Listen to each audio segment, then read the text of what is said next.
But what I really hear is an argument defending the status quo, and that the only way we can get through this mess is to raise taxes and continue to pour more money into the status quo.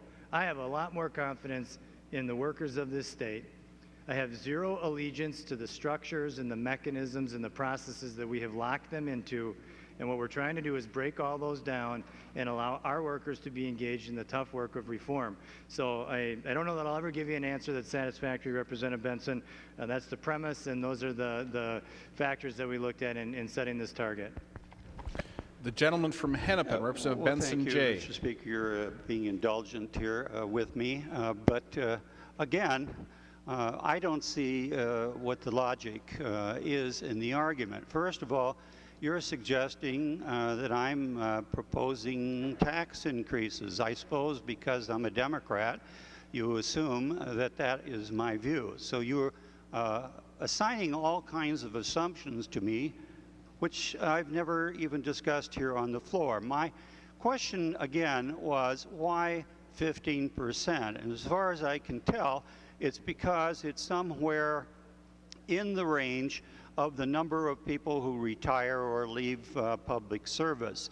You have not answered the question, and I suspect I'm going to have to give up on it, as to whether or not those workers who remain will be able to carry out the responsibilities that we have assigned the agencies of government. And as far as whatever people are paid in government, I don't know why all of a sudden that is your concern, because when we are trying to hire high-quality persons in the private sector, we pay whatever it is required to attract those persons. And we know that in public service, we have many very highly trained people who are in science and other areas that are very technical, and we're in competition with the private sector. And of course, I understand that directly, having been in education and the president of my local union and the president of your father's local union, by the way. And I noticed over the years that we would have young people coming into the profession but then quickly leaving because the private sector would pay more, especially in math and sciences. And so I guess for some reason, the people who work in government are to take some kind of an oath of poverty, or at least they are not to be considered equal to those in the private sector. And I just find it interesting that everyone who argues that case are more interested in seeing that we bring down the wages of public employees and bring down their health care benefits and their retirement programs. And no one over there ever talks about what happened since 1975 that the average worker in America has not, since I believe in inflation, had an increase in his or her standard of living.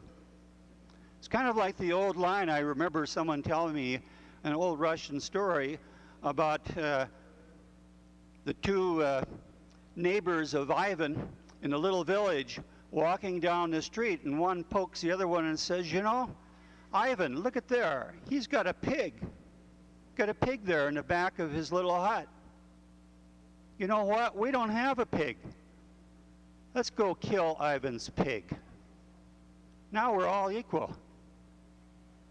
What we should be concerned with in this organization is how can we see to it that we can improve wages, not just for the public sector, but the private sector as well.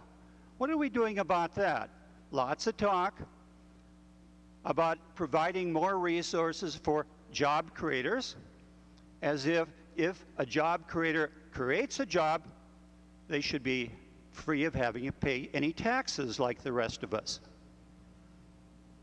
because they've done this wonderful service. No, in the private sector, in the capitalist system, you hire somebody because they can provide some goods and services and you can make a profit. And if we were going to go back to Adam Smith in 1776, when he wrote Wealth of Nations, he would say, you know, the big mistake is that one group of people say the only people that count are the entrepreneurs.